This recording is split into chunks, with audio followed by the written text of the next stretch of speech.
Hello dear students, I am Deepak and you are watching my channel Deepak Study Classes. So I hope आप सभी लोग बहुत ही अच्छे होंगे, ठीक होंगे और स्वस्थ होंगे।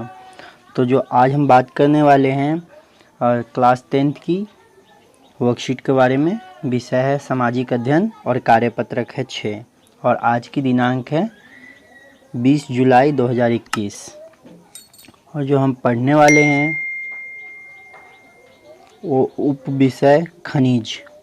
खनिज का मतलब होता है नमक। ठीक है, तो चलिए हम स्टार्ट करते हैं वर्कशीट को।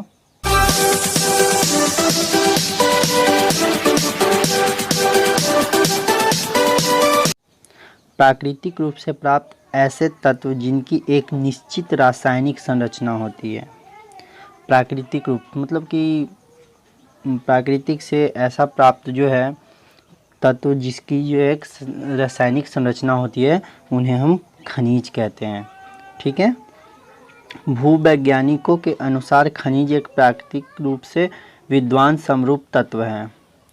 वैज्ञानिक जो हैं, जो मतलब कि मिट्टी से, धरती से जो देख रेख वाले जो वैज्ञानिक होते हैं, वैज्ञानिक भी कई प्रकार के होते हैं। ठीक है, तो जो मिट्टी से देख रेख जिनकी जो तत्व की खोज वगैरह करते हैं या फिर जो एग्रीकल्चर वाले होते हैं, ऐसे ही तो भूवैज्ञानिकों के अनुसार खनिज एक प्राकृतिक रूप से विद्वान समरूप तत्व है। ठीक है, जिसकी एक निश्चित आंतरिक संरचना है।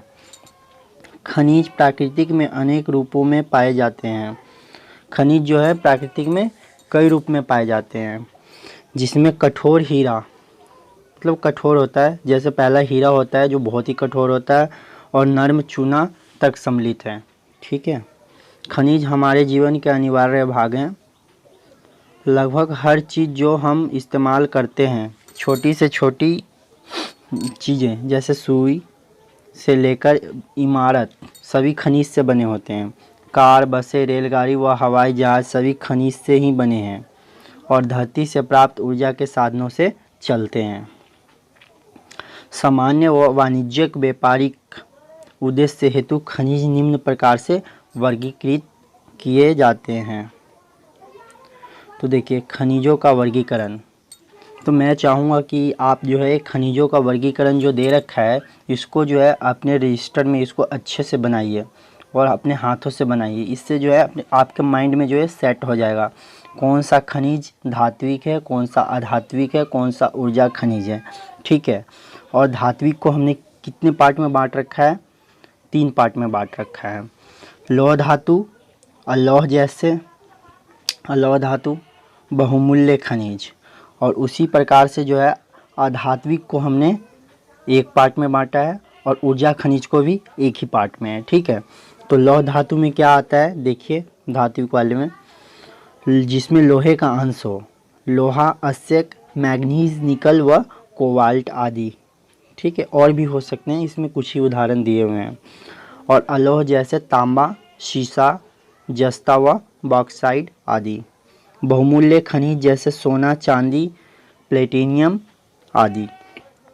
बहुत ही इम्पोर्टेंट है, मतलब कि बहुमूल्य खनिज ये सबसे ज़्यादा इम्पोर्टेंट है। ठीक है, इसके बाद अधात्विक, अब्रक, नमक, पोटास, सल्फर, चुनास्म, चूना, पत्थर, संगमरमर तथा बलुआ पत्थर। ऊर्जा खनिज में क्या आता है? कोयला, पेट्रोलियम तथा प्राकृतिक गैस। अब चलिए तो हम इसके जो है प्रश्न उत्तर करते हैं। ठीक है, तो आपका जो फर्स्ट प्रश्न है वो है खनिज किसे कहते हैं।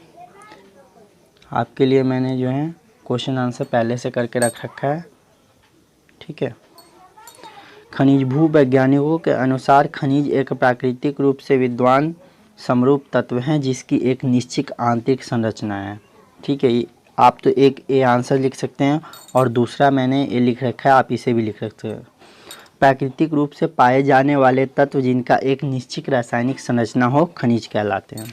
ठीक है, और जो आपका दूसरा जो क्वेश्चन दे रखा है वो है दैनिक जीवन में प्रयोग किए जाने वाले किन्हीं 3 धात्विक और अधात्विक खनिजों के नाम लिखे हैं। धात्विक खनिज जैसे निकेल, कोबाल्ट, चांदी, सोना, तांबा। अधात्विक खनिज, नमक, सल्फर, पोटास, ग्रेनाइट, चूना, पत्थर आदि। ठीक है। अब हम प्रश्न 3 जो है वो करते हैं। ऊर्जा का प्रयोग हम किस प्रकार के कार्यों के लिए करते हैं? कार, बस, ट्रेन और हवाई जहाज सभी खनिज से मिलकर बने होते हैं और पृथ्वी की प्राप्त ऊर्जा के माध्यम से चलते हैं। तो आई होप आप सभी लोगों को ये वर्कशीट बहुत ही अच्छा लगा होगा और मैंने जैसा कि आपको जो है प्रॉपर ढंग से जो है आंसर लिख करके देने की कोशिश की है। ठीक है। तो ये थी आपकी आज की वर्कशीट।